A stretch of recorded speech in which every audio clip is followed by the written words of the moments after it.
is for vocals. We can create bass, like a bass groove.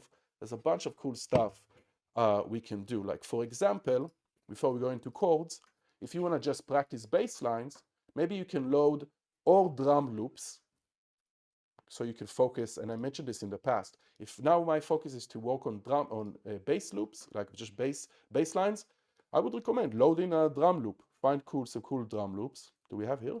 No. Tasty loops. Let's find some.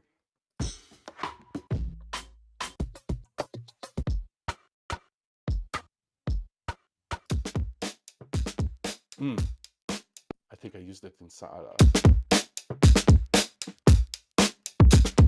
Nice. And then I'm going to create, and by the way, I'm going to work, it's fine. We can work from wherever, arrangement or session. It doesn't matter. I want you to focus on the theory, okay?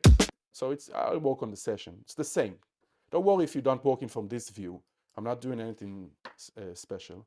I'm going to open up a new MIDI track, and we're going to load a bass instrument. I gave you in the chat, and I will also send in the PDF, there's this bass plugin, which is super awesome, which has a free version. I have the full version, so we can see everything, but there's a free version, and I shared with you a few other bass instruments.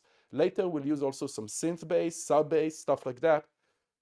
So it's not only going to be about electric bass today, but I think it's a great start to start talking about music theory for bass lines. So here, if I go and create a clip, I'm in E minor, and I can start just using this. And let's go down an octave here. I'm going to turn it down velocity by holding Command and dragging down. All right, let's even start just this. Now, again, without even considering chords, just start playing with these notes. Right? Maybe we'll add some extra stuff here. Before actually I want to talk about the theory, let's just use E. Let's just use the note E. But again, just use the scale. You can create bass lines without even thinking about chords, kind of creating a groove, right? But let's use just E. Let's turn this down velocity. Maybe here. And maybe another long one here. Right, and we're already starting to get some groove. Now, if you're in Ableton Live 12, you can also humanize it a tiny bit right here. Oh, I have to click in the background. No, I have to select everything. Here we go. You see all of them slightly move. If you want to kind of offset them a tiny bit off the grid automatically, this humanize feature is great. I would just recommend, like, let's say 10, 12%. Like a tiny bit, you see? Just make it a bit more human. We still want it to be a good musician, right? Kind of be on time, but be in the pocket around slightly, maybe even 15. Another thing you can do is you can go to the MIDI transformation tools, and you have this span tool, which controls the length of the notes. So I can change variation here. You see what happens? I can also add a tiny bit of variation to the length of the note. So these two tools are great. I just want to point them out. I might not use them so much because it's only Ableton Live 12. But if you do have 12, the Humanize and the Span are great to add a bit more humanization to your bass lines. But just this, with the root note of E minor, we already got a bass line going on. Of course, the drums are cool as well.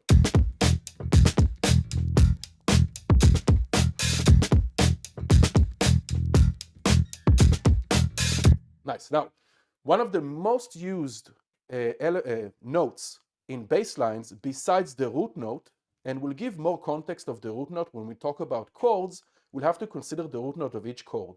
Right now, the root note is the root note of the scale. We're in E minor, so E. You also notice that I'm in this octave, E1. This is usually the octave of bass, maybe 2.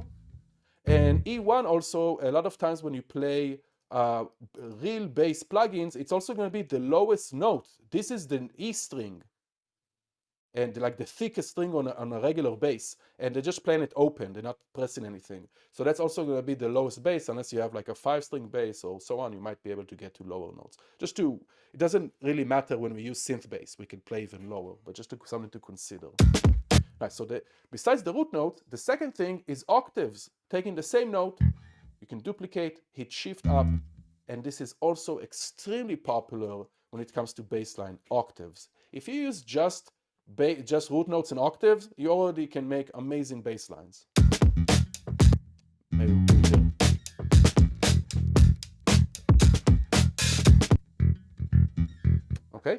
We can also make it kind of more roll the bass like this. Just duplicate that. And let me show you a trick in Ableton Live 12. I'm just going to quantize this. I'm going to extend it all the way. And I'm going to change the grid size, let's say to an eighth note. You can also use Command 1. And let's hit Command E. Eighth note? No, maybe 16. Command E. And you see it splits the notes automatically. That's too fast. Let's undo. Let's do eighth note. Command E. There we go. Nice. So again, octaves. And another thing before I do octaves, let's also talk about these two things, legato and staccato. Let's listen to the difference. Legato is when we extend all the notes to the next note. Staccato is when the notes are short and plucky. So just the difference between these two can already give us kind of a different groove. Right, and we can, there's so many, you can see there's endless options. I can invert them. Right, maybe here I'll add an octave. Let's make these two staccato. Maybe just that one. Let's extend it out. Okay, root notes, octaves and root notes are extremely popular when it comes to bass lines. This should be kind of your go-to a lot of times. And you see me play with like an electric bass. What is this? What is this now? Funk music?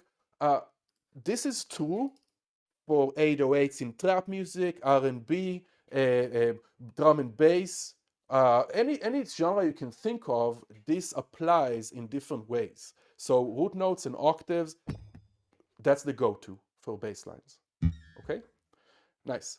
Now another thing that we have, and this is starting to get into chords. So let's first of all introduce ourselves into chords and harmony, and then we'll come back and do some more more intervals, more chord tones besides the root note and the octave. Okay, any questions? Oops, any questions on this? Yes, I have just a little question. Yeah. Here we are in E minor, but if I want just to point a G note, the first note is always the root note or not? Sometimes it confuses me a little bit. You're saying if we want to be in the key of G, or if we want to go to the G chord? No. If my first note is a G, it means that my song will be in G always. Not necessarily. No. Okay. So now that's the point. Yeah. No, absolutely. That's a great question. That's the point. In a lot of cases, I would say the majority, let's say like 60% of the cases, the first chord, which also the bass will support, will be the key of the song. But there's many cases where it's not. Okay? Okay. If I start here from G, we can still be in E minor.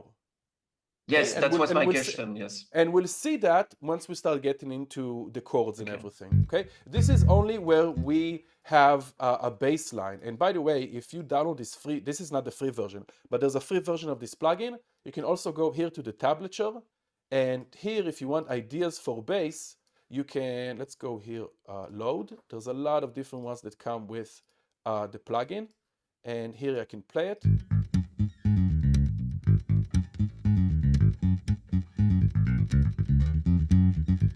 They're endless. Okay, and if I like it, let's stop there. I can here just take this and just drag it to Ableton. Even here, it doesn't matter in this session or arrangement, wherever you are. And now I have this bass line. Okay, if I want to look at. And there's endless, it's not only funk, there's endless stuff. And there's even a, where did I see it? Look at this, it's a bass generator here.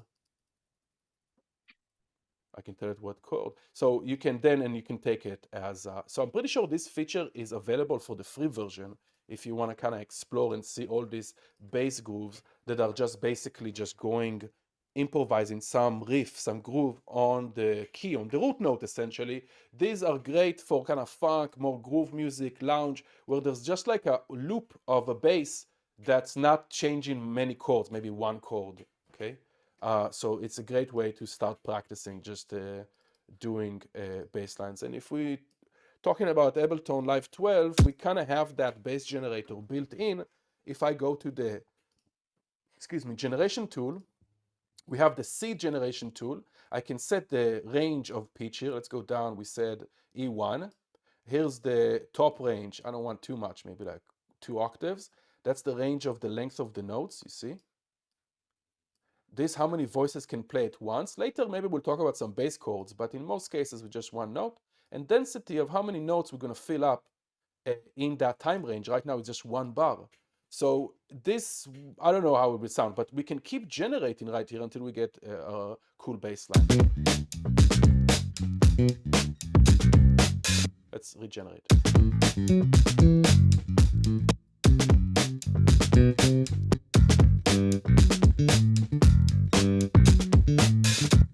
And we'll talk about the articulation later. We can even make this better with more articulation. But here we got a bunch of bass lines.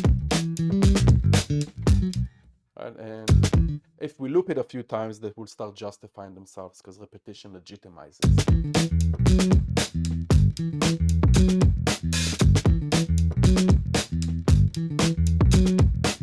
Okay, so even this is a great tool if you don't want to use that plugin. Wait, we got some stuff in the chat. Oh, yeah, thank you, Nissi, for sharing. Yes, exactly, this one. They have even acoustic guitar, or some guitar there as well, a free plugin. Those plugins are amazing, but I have a few of them. I wish I had more. They're just not expensive. It gets expensive when you buy a few of them. But I love these guitar plugins. They're lovely. There's also an upright bass. Let's load the upright bass and listen to that. And we're not going to go too deep into sound selection today. But of course, this will give us a different tone, different vibe, and a lot of time different way of the instrument reacting with some different articulation.